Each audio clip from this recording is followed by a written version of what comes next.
回来新闻大白话，我们看到科技战哦，现在呢也掀起了中美的角力哦。最新是呢，除了这个当然 iPhone 呢有新的手机之外哦，华为他们也出奇招了，最新的这个手机呢端出来，新品曝光，一共呢有7款的产品哦，说这个是有更高端的。那我们就看到，其实华为呢在旗舰店的门口呢已经张贴通知了，说这个新机的体验名额暂时已经满了，所以呢你还要可能再看看哦，还有没有可能再重启哦，这个可以去体验的。而华为呢，也到校园来征才哦，说是抽奖可以送这支新的手机，就吸引了多少人？2000个人哦，提前1个小时就在这边卡位哦。这个场地大概只有500人，可是来了2000人。华为呢，他们现在也在拼命的疯宣传哦。从9月20号的时候呢，你看到是这个孟晚舟他要来做主题演讲之外，另外呢，在25号的时候也有秋季的这个全场景新品发布会哦。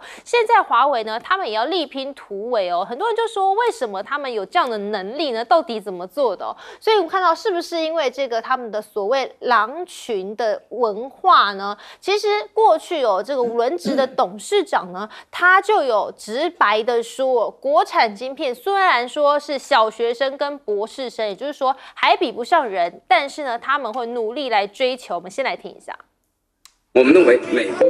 对中国的遏制是长期的，我们不可能抱有任何幻想。那在这种情况下，我们怎么去发展我们国家的计算产业？首先，尽管我们国家的这个生产的芯片、生产的服务器、生产的 PC 机，相比国外的这个生产的有差距，但是如果说你不去硬，这个差距永远是差距，落后永远是落后。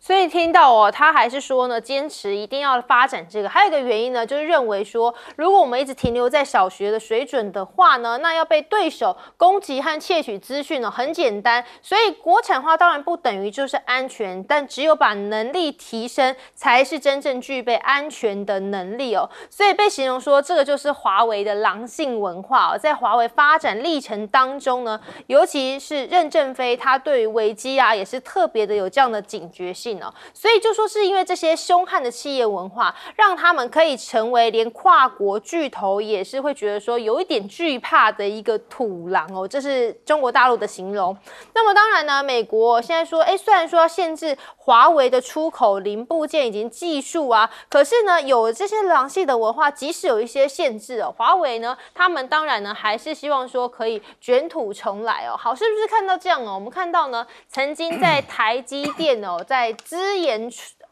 资深的研发处长，这位叫梁孟松哦，他是在2017年的时候投效中芯国际哦，担任的是联合首席的执行官哦。那时候有很多人说他啊，这是不是太叛变，是不是叛徒呢？是台积电叛将哦。结果呢，在最新是他出庭的时候哽咽哦，他就说他不是叛将哦，那个对他是造成很大伤害。为什么要这样做呢？是因为台积电在没有经过他的同意下哦，就要他离开研发总部外放到欧洲，所以他不能接受，才会觉得说他是被欺骗、被侮辱哦。那也有一个呢，说是他的交情深厚的战友就透露说，其实梁孟松在离开的时候受到很大的委屈，出差回来办公室还1分为4哦，然后呢有其他的工程师进驻哦，就是一种屈辱的感觉哦。所以他说这也是他为什么不管到三星啊还是中芯来任职哦，他都是很用生命在做事的一个理由，就是不希望说被别人看不起。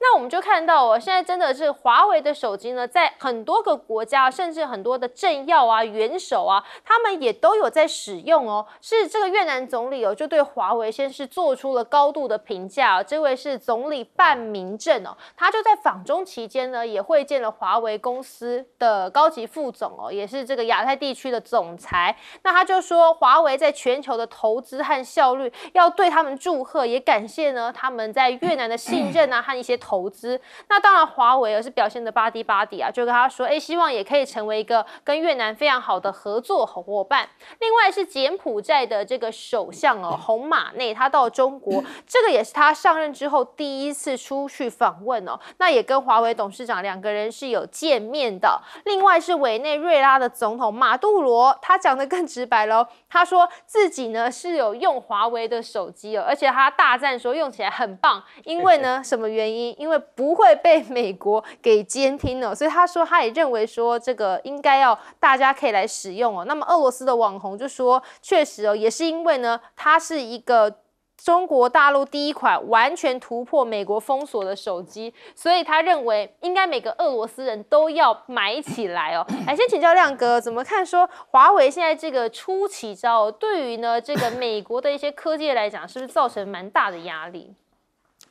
不啊，主要是如果你在中国大陆本来有市占率的，当然会受到冲击嘛。可是比如说华为的手机用鸿蒙，你要走到欧美市场还是不可能啊。因为欧美还是用 iOS 或者是安卓嘛，对不对不是比较多，根本没有鸿蒙啊，根本没有啦。可是比如说苹果在中国大陆的营收大概占19%，那这个当然会受到冲击啊。因为同样是高阶的手机，你如果买了华为，你大概就不会买苹果了嘛。所以这个是一个取代性啊。那另外就是比如说中芯国际，它如果可以做通讯晶片做到7或者5奈米，那当然就会取代掉高通的晶片嘛。所以我觉得受创比较大的是高通啊，因为它是直接做通讯晶片。那苹果还不一定啊。苹果只是因为我觉得中国大陆对它还是有点投鼠忌器了，因为它整个供应链都在大陆，所以它造就了很多就业啊，那也有一定的营收啊，还有税收啊等等啊。除非苹果把它的供应链逐渐移到印度啦，移到越南啦，那中国大陆要这个去抵制苹果可能性就会变高了。那目前我觉得只是微薄部分一些人在说而已啦。我不认为他的政府，你如果说有一些单位说不能拿苹果手机进去，那这个跟美国政府一样啊，美国政府也不准用华为手机啊。就华为早期在做安卓的时候，它就被禁用了。这个就是因为手机的本质，它就是可以监听嘛。这个你去问那个监听部门的人，你就知道了。任何手机都一样，它都有这个功能啊。所以我并不认为目前这个华为的现在也一样，你关机也一样可以监听啊。那只好乱讲话了。所以我说了，我只是在讲说，华为的重新崛起，只是看能不能逐渐恢复它以前有的那个份额啦。它2019年它的生产全球的手机是2.4亿只，结果去年只剩下3000万。所以我觉得它回到1亿只，这是合理的吧？那回到1亿只，有没有突破而已？所占有的市场份额一定是其他手机的嘛。所以小米啊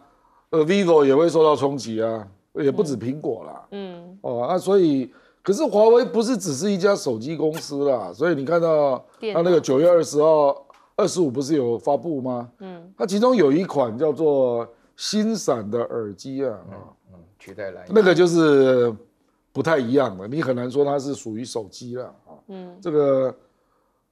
事实上它现在也要做那个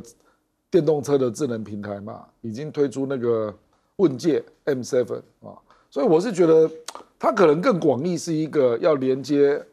物联啊，那手机是人联嘛，它还有物联这一块，那可能未来就是人就是手机嘛，那到车就变成车联啊，那它还会连到你家庭，还有整个的外面我们讲那个智慧环境啊，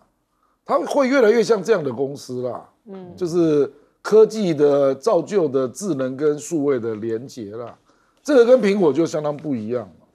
苹果可能会越来越接近，比如说要跟那个苹果电视啊、iPad 啊，然后视听啊、娱乐啦，然后它甚至还在做内容制作，在做一些娱乐片子啊，所以事实上就分开了啦。所以我觉得不能用苹果来理解华为啦。不过这公司很了不起啦，就是说。他被打压的这4年，他的员工并没有散掉，所以我觉得他是一个有凝聚力的企业了，有使命感的企业。岳老师，这跟战狼的这个风格有关系吗？我跟你讲啊，你只要知道历史，就知道历史中最伟大的人就是成吉思汗。成吉思汗就拿狼来比喻蒙古人的战法啊。这个狼的话呢，这个3个特点，第一个嗅觉特点灵敏啊，然后第二个的话呢，就是真是拼死拼活啊，然后第3个话呢是打群架的。那跟现在的话呢，华为要介绍这种狼群的概念呢是非常像，但是狼群是狼群啊，我觉得徐直军讲的话是非常有道理的。我一直在讲说，不要太过于乐观啊，必须叫临深履薄啊，因为华为本身在被制裁的过程之前的时候，是完完全全整个中国改革开放的过程中，完全相信那种全球化分工的那种观念呢。刚刚我们亮哥提到说，那个鸿蒙世界没有人用，华为不能不搞出自己的系统啊，因为人家不让他用 Android， 也不让他用 iOS， 他没有办法啊。真的说，我跟你讲啊，什么叫小院高墙？小院高墙就是说，好东西我都围在小院里头啊，高墙嘛，你被摒除在高墙之外啊。你华为能够卖出小米啊、vivo 啊、OPPO 这种手机吗？对不对？你自己本身的话呢，必须要拿实力来拼啊。所以徐直军这边讲的话非常有道理，只是他的比喻稍微夸张了一点。什么小学生面对博士生的这种压力，我刚刚举了，你讲到那个什么，他那个无线通讯啊，叫什么闪飞上，就是那个，我跟你讲，他原来取名叫做绿牙，就是要对抗蓝牙的。因为蓝牙不能用的话呢，他们会发觉无线通讯对华为的公司来讲不是一件非常困难的事情，就会创造出来的这个新闪的无线通讯的话呢，这个效果非常好。而且的话呢，最重要的是它里面多的那种好像各方面的接收啊，比那个蓝牙好的太多了。这个是整个是一个质量的一个改变。我觉得华为本身的话呢，一步一步所制造出来的感觉啊，是非常非常不同的。不过的话呢，我稍微要提一下，就是说整个华为现在所表现出来的一个精神，能够进一步发展的话，民族主义啊。如果没有这个东西的话，那早就完蛋了。如果任正非100亿美金、200亿美金把华为卖掉，美国人乐歪了，因为钞票都是美国人在印的，根本就没有这种问题啊。但是我跟你讲啊，现在大陆非常流行一句话，原来那句话叫做落后就得挨打，对不对？现在的话呢，进步也得挨打。不管你落后还是进步，通通得挨打。所以说，目前为止的话呢，大家要了解，华为的气势是暂时的，但是民族气节是长存的。这个委员怎么看说？当然，现在多国也开始打卡华为，可是像尤其是可能跟中国大陆比较好，柬埔寨啊、委内瑞拉，他们这是不是其实也是刻意在秀什么？我想意识形态问题一定有了，因为这些国家都跟美国处得非常糟嘛，所以中国大陆市场再加上这些美国的这个敌人或对手的话，加起来其实市场也不小。对。不过我其实觉得，真的是华为是中国大陆的骄傲啊。那华为的这个任正非也好了，现在的徐董事长也好，那心态都非常的健康，这是忍辱负重了。你看任正非没有讲到一句话去批评美国人，没有，这是很不容易的一件事。他反而讲说要学习美国，这个就是师夷之长以制夷嘛。那这个其实大陆这一阵子如果说有犯什么错误在过去的这种10几20年，太骄傲，认为成功是必然的，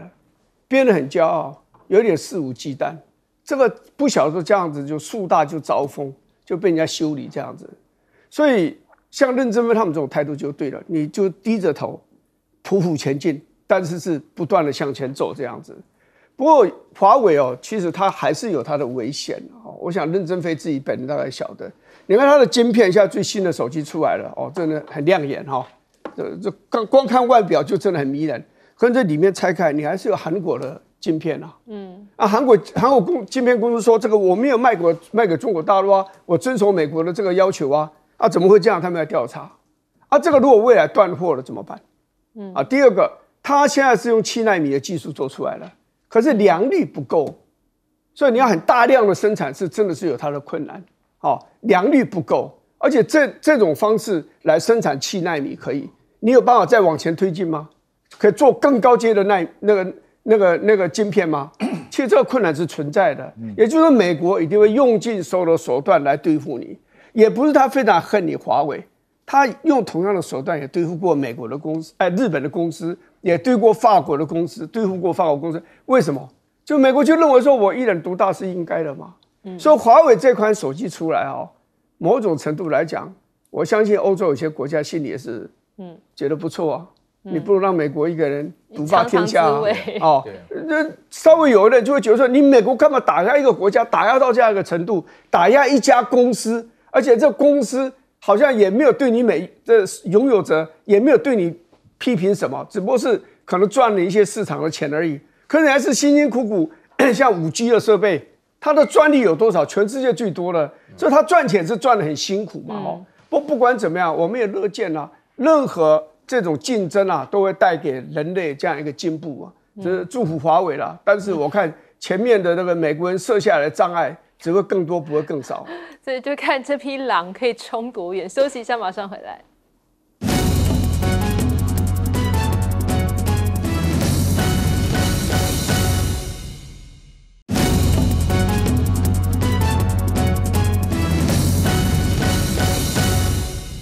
回来新闻大白话，我们看到呢，现在啊说这个，当然在美国和中国大陆之间呢，每次呢要会谈之后或是之前，是不是可能就会又要出事呢？好，我们先看到呢是这个王毅突然和苏立文举行了一个多轮的会面哦。那时间点呢是说在9月16号到17号，王毅在马耳他要和白宫国安顾问苏立文来举行一个会面。那当然呢，两个人呢再度的会面时间点也相当受瞩目因为是美中关系相当关键的一个时刻。彭博社就说，双方的讨论可能会涉及到中美领导人的会面。那其实呢，这个会面呢，为什么也格外重要呢？就大家还记得吗？在之前的间谍气球的风波，其实那时候原本布林肯呢，他在2月5号、2月6号要访中，结果就在出访前夕就发生了这个气球事件，所以才取消了。好，那我们看到5月10号到11号的时候呢，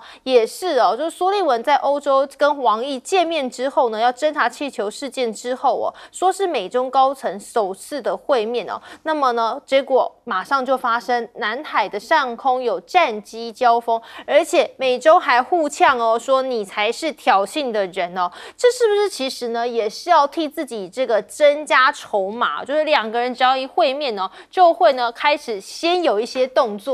那当然，现在大家还很关注的一个议题呢，就是李尚福他已经失踪到今天是第20天了，所以呢，苏立文呢见王毅也说呢，有确保到拜习会的东西但是呢，没有问到说，李尚福是不是有可能是为什么消失了呢？那么中国大陆这个防长李尚福说，消失超过2周的时间大家也在猜测说为什么？所以布林肯呢，当然也被问到这件事情那他怎么回应呢？他说不知道他的行踪，但是最终还是要由中国来做决定。李尚福的这个消失到底对于美中的军事关系有什么样的影响呢？其实就有分析指出说，李尚福被解职很可能反而是有助于美中两军的关系改善因为呢，这样子中方就没有办法再以李尚福被制裁为由，拒绝安排两国的防长来进行见面了。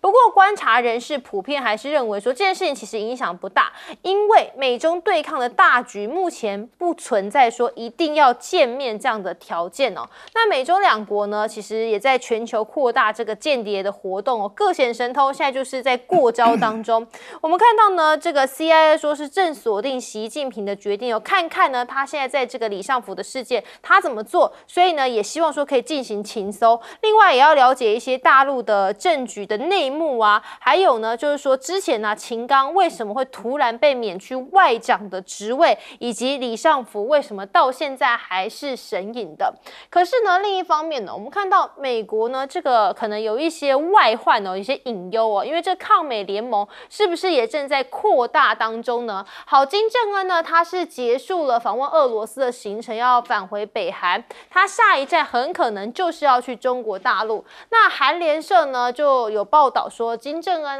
或可能会以9月23号这个杭州亚运当作是一个契机，跟习近平来见面。那么呢，另一个可能呢，就是在今年10月份北京的第3届“一带一路”峰会，分析就指出说，在美俄美中关系持续恶化的时候朝着中俄很可能会加强所谓的合作的关系，来对付以美日韩为首的敌对阵营。好，那还有呢是这个马杜罗就对委内瑞拉，就我们刚刚提到说他其实跟中国关系当然蛮好的嘛，所以呢他跟委内瑞拉的观众就说他已经要坐着高铁上北京，那么他说他要完成是一个伟大的协议，先一起来听。Vamos saliendo en un tren rumbo a la capital china, a Beijing, al encuentro con el futuro, al encuentro con nuestro hermano presidente Xi Jinping, a llegar a grandes acuerdos. 好，这意思呢，其实就是要说，这个委内瑞拉可能会有一个新的局面。那其实他在这个中国大陆的时候，这当然也说他是抵达了这个深圳，然后呢，这是一个历史性的访问哦，会有一个新的全球地缘政治，也一定会为人民来带来好消息。那可以看到他在现场真的是有非常多的这个行程排满满的，有无人机秀啊等等的。那他也说呢，2015年呢到现在，委内瑞拉遭到美国还有他的盟友非法或者是不道德的单边制裁，那包含经济啊、制造业、民生啊，什么都受到很大的影响，所以他非常感谢中国大陆给他的坚定支持。还有另外是尼加拉瓜总统也说呢，中国大陆就是因为不搞霸权，所以呢才会遭到针对打压那他就说敌人一直要试图把这个霸权强加给全世界，但是只有中国大陆是不奉行这样的霸权主义，不威胁别人。但是呢，就是因为这样所以呢才会呢常常被作为针对的对象先请教亮哥这个难道说真的每一次只要中美要会谈每一次就会出事吗？我这次确实有出事我刚刚有讲到黄海的演习嘛，然后金正恩去俄罗斯嘛，那是为了筹码嘛？就把这个黄海演习是让中国已经亮剑了，那美国调整的地方那因为现在这个事实上应该是军方沟通才对，还有卡到李尚福，对，所以只好苏立文自己出面我的意思是这样，不然这个事件也不一定要到苏立文出面了，因为美国他邀请王毅去美国跟他安排那个拜习会11月的相关事宜嘛，那已经1个多月了，王毅还是没去那本来以为联合国纽约大会王毅会去，结果也没去。中国大陆只有派韩正去那韩正是国家副主席，基本上只是仪式性的一个领导嘛，他没有办法去谈这个拜习会的实际内容所以现在感觉这个中美之间现在问题非常多也没有看到，比如说刚刚讲到华为，现在美国国会已经去函商务部要做进一步的制裁，那现在商务部还没有表达意见可是看起来也不可能完全都没事了所以我认为这个苏立文跟王毅见面，倒不一定是指向拜习会了，不一定而是因为军方没有办法沟通，所以他代为出面沟通，然后顺便谈一些别的事因为谈了2天呢，算谈了蛮久的那李尚福是这样因为最近连解放军报都公开写了文章然后中间有一段话他说一些干部存在不敢担当、不敢作为的心理事实上我们知道火箭军刚被整顿嘛，对，那李尚福是装备发展部的部长，是军委会他是上了上级所以对于那个到底要发展什么样的解放军的装备等等他不可能没有了解那连那个火箭军李玉超都被换掉了，坦白讲知情就更严重，不知情那表示你无能，所以无论如何都有事了。而且前面还有另外一个就是魏凤和国防部长，那也就是火箭军出身那他也被换掉了。所以我认为这个一连串的事给我的感觉是火箭军整顿的后续了甚至我坦白说了，我也听到一种说法，说甚至连秦刚跟这个都有关系说因为李玉超的儿子在美国，然后涉及情报的交易，那秦刚并没有把这件事情上报到中央，所以连他都跟火箭军的事情有关所以坦白说了，我们现在就是因为这个扑朔迷离因为国安事件中国大陆是不会公布真相的所以都是大家在外面猜可是我认为李尚福的事情应该要比秦刚要严重来院教授怎么看？对了，那个有关于这里面这个消息有关于这个李尚福的事情因为刚刚这个我们也闲聊了一下嘛，就是我自己是看了，因为首先披露的报纸比较具有权威性的是那个《金融时报》了，我是有看了《金融时报》里面的一个讲解了。那么当然，首先第一点的话呢，就是说大陆内部到了成绩这么高，不管是国防部长也好，外交部长也好，他们实际上发生情况，我们是不得而知了。那《金融时报》写的也是非常非常的保守了，他意思是讲说是美国很多的官员 officials 他们 believe 啊，就是他们相信应该是这种情况。那我觉得话呢，可以从3个角度来讲了。那第一个角度来讲的话呢，就是说大陆内部当中出什么事情，他不愿意让外人知道的话呢，最主要是因为成绩很高了，而且这个是跟那个大陆目前为止的话呢，一般来讲的话呢，就是抓这种打贪反腐的人的话呢，就是讲的都很直接。但是到了部长这个层级的话呢，我不晓得是不是这样讲，但是《金融时报》里面这个态度来讲是这一点。如果是打贪反腐的话呢，我觉得那你就要相信这个大陆一切都是来真的啊。事实上，这个来讲的话，对大陆的发展其实是蛮不错的了哈。因为就是说，你不管到什么层级的话呢，该办就办嘛。实际上的话呢，就是这个样子，对不对？然后第3点来讲的话呢，我觉得有一点我必须要强调哈，就是说这里面讲的说是因为这个李尚福被制裁的关系，把他换掉刚好可以接触，我觉得不可能。我觉得不可能，因为什么呢？因为这个王毅跟这个沙利文他们在这个马耳他在谈的时候呢，他们就是基本上的话呢，3个原则，每一次谈都是这个3个原则，不管多少天啊。第一个，台湾是这个红线，重中之重，不能改。然后第2个的话呢，要平等对待嘛，对不对？平等对待。然后第3个叫言而有信嘛，就3点都讲，怎么谈都是一样嘛。那我觉得呢，如果说是美国愿意做到这3点的话呢，如果做到这3点，那当然第一点的话呢，涉及到美国人会对台湾的态度，那这个的话呢，要公布或者说是私下在做，不管怎么讲，那这个里面的话呢，说出来就是说，大陆不会跟他交换，换人来取消这种制裁，我觉得非常非常不可能。实际上的话呢，有这种判断的话呢，对大陆的情况不太了解，而且对大陆来讲，你要了解，就是中国人是非常要面子的，我们自己对不对？我们自己都中国人啊，我们自己非常了解啊，就做什么事情的话都要了解，就是说你这个事情的话，不能让我觉得我的基本原则改变了。所以说这个是不会为了取消制裁或者为了要见一面，为了习拜会然后做出这种换人，这是不可能的。然后但是的话呢，有一点我觉得非常重要，就是大家比较少注意，就是77国会议刚在这个古巴首都哈瓦那开完以后，他们发表了中国带了77国会议开了这个哈瓦那宣言。这个宣言本身非常重要的原因是什么呢？最主要原因就是他已经说清楚，就是说中国是所有发展中国家的帮助者吧，或是合作者啊。那么大家呢，第一点在心头，77国会议就是联合国大会中的77票啊。这个就是大陆的底气啊！虽然讲起来就是说这些国家都不怎么富裕啊，但是丐帮的帮主也是帮主啊。现在已经有134国啊，77是创始国，这是名义上的，对不对？那他们最主要原因的话，就是说是大家就是对于那种什么 G20、G7来讲的话呢，就是经济条件不会是一个加入国际组织的一个要求了。来，委员怎么看？先讲，我觉得其实习近平并不急着跟拜登见面了。对拜登来讲，就是说我可以打你9次，然后我再找一次，偶尔跟你通个电话或见个面，大概就摆平。形式上做到。那我觉得中国大陆有看出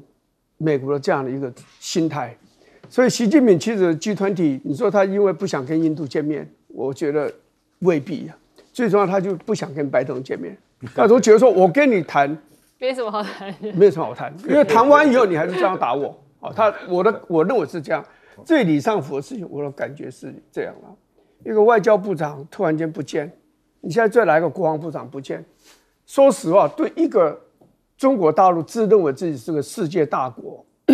这样的做法是有损他的领域，有损他的名声啊。因为没有一个国家是这样子，你譬如说你要打贪腐也可以啊，或者他政治上有问题也没关系，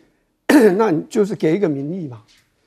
为什么要换掉他？他为什么会不见？你不能说不见就不见。那美国至少可以跟你讲一件事，就是说日本或是哪个国家都会讲一件事，我们不会这样处理问题嘛？不是这样子吗？对不对？当时马来西亚他们要对付安华，还至少给他一个名义嘛，虽然这个名义是莫名其妙的名义，还是给他一个名义办他嘛。这个，所以你今天你李尚福的问题你这样处理，尤其是刚在陈刚的问题之后不久。又再来一个消失啊！外交国防对一个大国来讲是最重要的2个部会吗？按你这样处理的，说老实话，真正的冲击最大了，是很多的在海外的华人。你中国大陆现在其实就某点来讲，是你吸收华人回中国大陆发展的最好机会，因为美国的做法有点麦卡锡主义的重申，所以很多的华人心里不安，他也想说，那我干脆回中国大陆去发展。可是看到你中国大陆外交部长邦一声不见了，再邦一声国防部长也不见了，那他也怕，他有一天邦一声他也。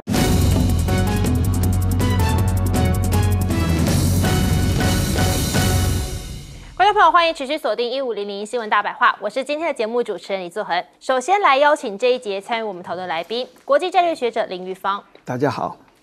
台大哲学系教授苑举正，周恒好，各位观众朋友大家好；耶鲁政治学博士郭正亮，大家平安。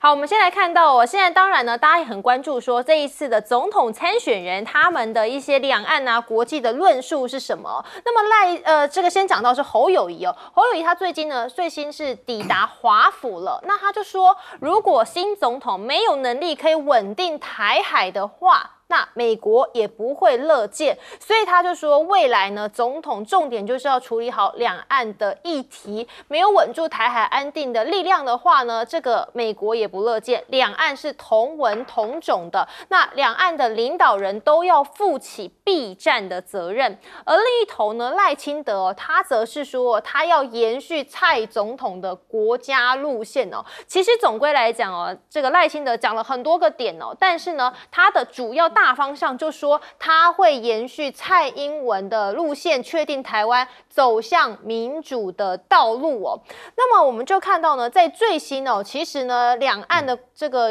人民关系法的部分呢，立法也促拢，所以大陆在政协委员当中呢，也提出了这个人民关系法哦。厦门大学的教授呢就说，大陆全国人大代表政协委员曾经提议要制定有关于台湾同胞合法权益的条例啊，还有两岸人民关系法作为反分裂法的配套，只是他说目前当然还是以地方立法为主哦。那么现在两岸的关系啊，看起来真的是还是蛮紧张的因为我们看到呢，在最新的是有传出说共建闯恒春的24海里临街区，我们先来看一下这一段画面。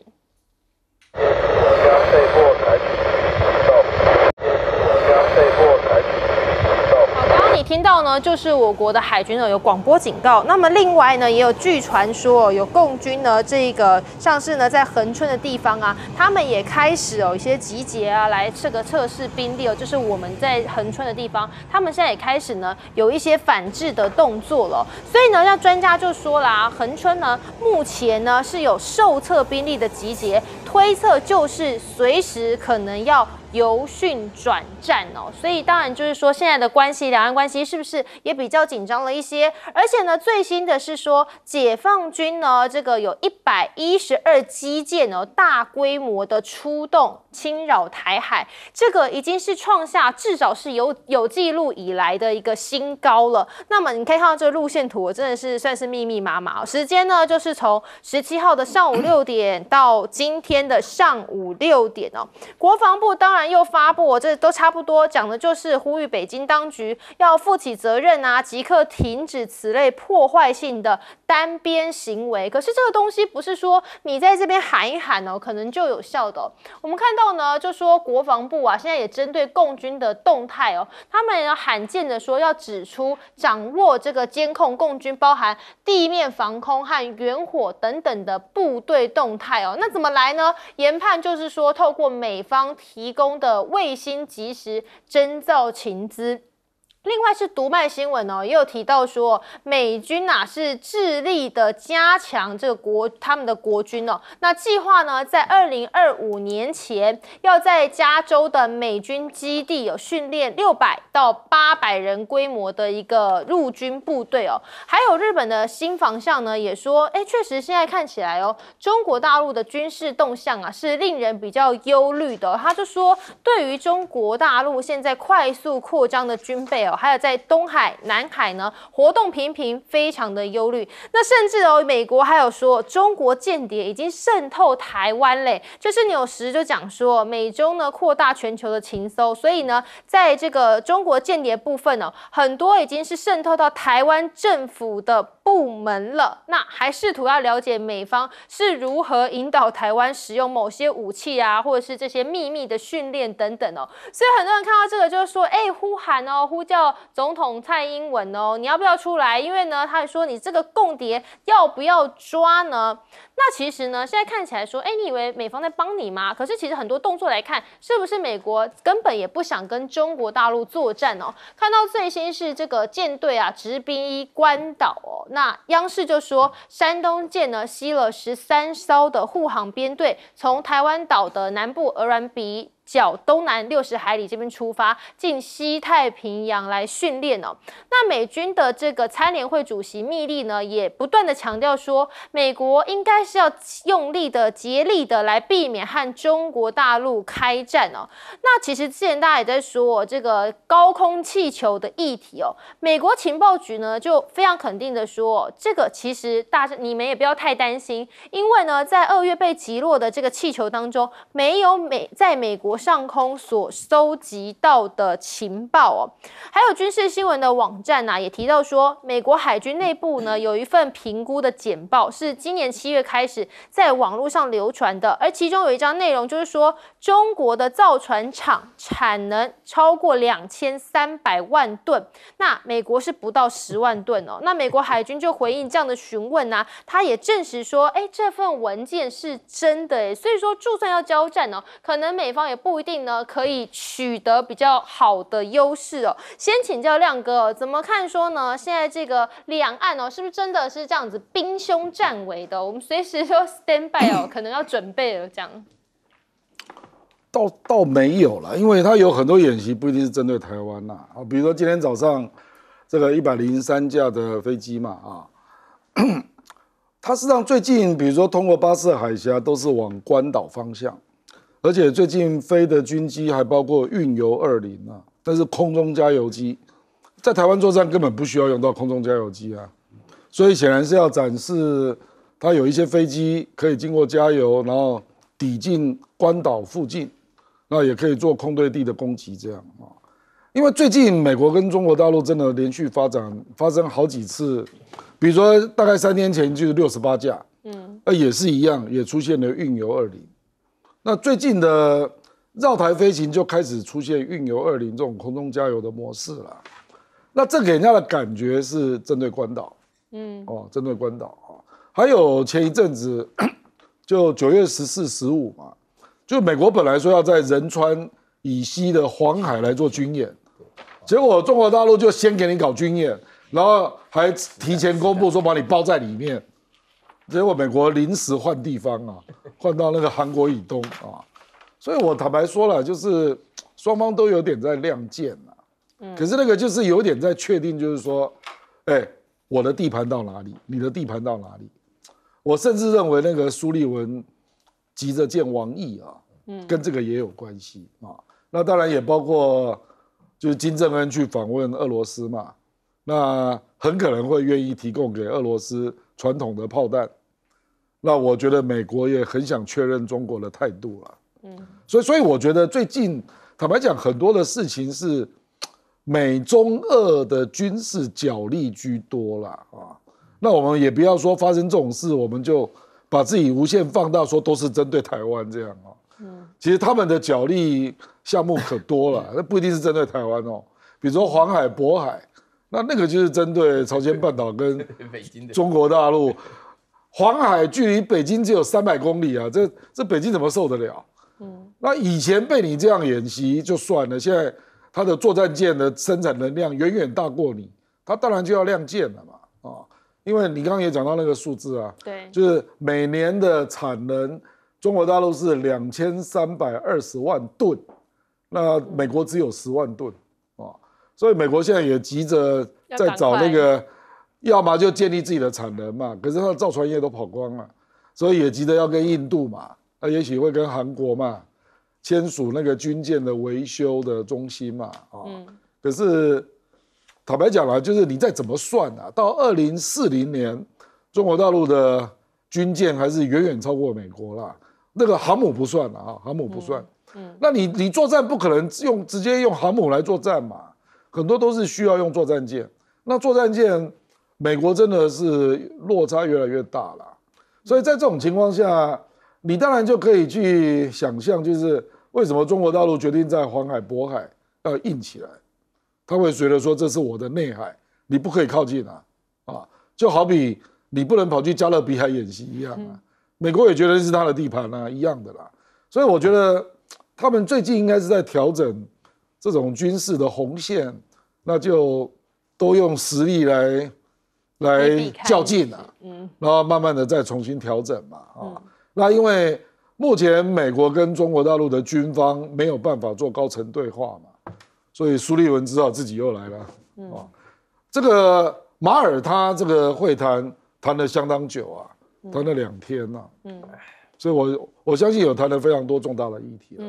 那玉芳委员怎么看说？现在就说，这个是不是蔡英文要赶快来抓这个？这有可能有台湾许多政府部门真的有这个共谍吗？这个都是要选举的时候，他一定叫一叫嘛，就像王立强事件一样啊。那不选举的时候不讲，选举的时候就特别讲。这个就是要利用两岸之间的矛盾来追求民进党的选举的胜利嘛。先这样讲了，刚才郭正亮这个阿亮所讲的那个事情，是质跟量的问题嘛。中国大陆造船的能力是美国232倍，但是船不是只是个载台船里面有你配备什么样的武器，然后你那些软体，指挥作战、监控的这个软体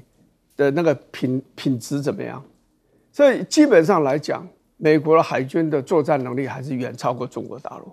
这一点中国大陆自己是了解的，好，所以他现在讲的基本上还是近海防御这样的一个概念嘛，那譬如说我我们讲美国人1961年就有核子动力的航空母舰，到今天为止中国大陆还造不出核子动力航空母舰。另外核子潜舰的那个能力、那个数量，那美国也远超过中国大陆。所以这个不是说我们去讲数目。说有多少你有多少条船？那问题是你的船，你看不堪对方的攻击，可不可以承受对方的攻击？但是美国也晓得一件事，就是说中国大陆不会愚蠢到远离中国大陆海岸的地方去跟美国动手。中国大陆晓得，美国也晓得，所以美国为什么一直觉得，刚刚侯友宜讲的对，如果两岸之间不和平要打仗，这美国是非常忧虑的。所以美国不喜欢赖清德的原因，就是因为你可能会引发战争嘛。他不希望你台湾跟中国大陆统一，但是也不希望你台湾跟中国大陆对立到兵戎相见，然后把美国拖下水嘛。那中国大陆很简单嘛，我没有办法在遥远的海上空中跟你作战，可是离我很近的地方，就台湾海峡这附近这个第一岛链这一带，那你来的话，你就要承受我的飞机可能没有你好，我的军舰可能没有你好，可是我陆地上我有无限个飞弹跟火箭，那这样你怎么办？那你美国的军舰你进来的话，你就等于不是跟中国大陆的军舰战机在作战而已，你要跟他陆地的那些目标在作战，你当然可以摧毁中国大陆的陆地的目标那些飞弹那些雷达但是你可以摧毁多少呢？所以美国也知道，他不会随便去介入台湾的这个战局，因为他不想在离中国大陆这么近的海岸跟中国大陆作战。所以这个都晓得，所以这个就是 Milley 这美国参谋长联席会主席讲了，美国要用尽所有力量避免跟中国大陆打仗，因为这样打下来不是好玩的，尤其两个都拥有核子武器的国家。那你觉得？俄国早就在乌克兰快要挺不住了，为什么还要挺下去？面子的问题嘛。他认为他是个核武大国，怎么会让你一个传统兵力的国家把你打败呢？是不是？阿富汗他也撑了差不多快10年了。所以同样的就是说，如果两岸之间爆发战争，美国介入、日本介入，而中国大陆觉得他要输给台湾的时候，你觉得他有没有可能使用战术性的核武？这个就是现在欧洲、美国在担心。俄国的军队在乌克兰战场最后挺不住的时候，他可能就真的会使用战术性核武。说核子武器是几乎是一个禁忌，你不能随便拿出来用，但是它存在本身就构成一种吓阻，所以这个核武的存在也是美国很不愿意介入，跟中国大陆跟俄国可能直接面对面要打仗了。这样的一个冲突里头，对，所以我们可能还是要看清楚了。岳老师怎么看？对，我觉得这个侯友宜的说话他在美国访问的说话当中的话呢，他只是讲了前半段呢，没有把话说得非常清楚。他应该讲清楚如何避战啊，如何呢不要让孩子上战场。对啊，那么他要把这个话说清楚的主要理由呢，在于呢，我们目前看到的美国的做法上来讲啊，确实是跟他所想象的局面很不一样。刚刚委员说的非常清楚啊。就是说呢，有的时候你没有办法管控你的作战范围啊，你这个一旦展开以后呢，这个不是单纯的区域冲突啊，这个基本上是第3次世界大战的前哨战啊。所以说台湾本身的地位很重要，为什么大家都非常重视？那说除了我们自己活在台湾的人没有那么重视以外，大多数的人都很重视啊。所以说大家心里要了解一件观念，就是说美国本身是害怕这个情况把它拉进去啊，但是呢，美国的做法上呢，他那个军工复合体当中呢，又看得很清楚。他这边的话呢，不断的在训练啊。我们在街头上也可以看到，这个平头的美国大佬白人越来越多嘛，就是看得非常清楚，都知道。就是说，台湾这个时候的外国人很多的原因是什么？因为你买了几百亿美元的武器，总是得有人来训练嘛。但是美国在训练台湾人做这个作战的时候呢，最重要的是你自己要防卫自己啊。你千万不要指望他啊。我上个礼拜跟个美国人在聊的时候，聊到这个问题，他非常生气啊，因为我直接就讲了，我说我买你的武器跟买保险一样，他非常生气啊。为什么呢？他认为这是你们的事情，是你们自己的事情。当然，我因为碍于情面，我没有做仔细的说明，但是他已经表示出来美国的基本立场。那另外的话呢，还有一点非常重要，这里面有4个字啊，就是说呢，由训转战的。我告诉你啊，非常多的战争呢，就是阅兵阅着就直接冲上战场了。我跟你讲，一定要搞清楚啊，这个不完全是针对第2岛链，因为他从台湾海峡过去，从巴士海峡往第2岛链方向走。那你刚刚听我们那边的喊话的原因是讲说，如果说你不在行动的话，我将被迫采取驱离行动，3件事情啊，将被迫驱离。如果是俄国人的话讲，我们马上开炮。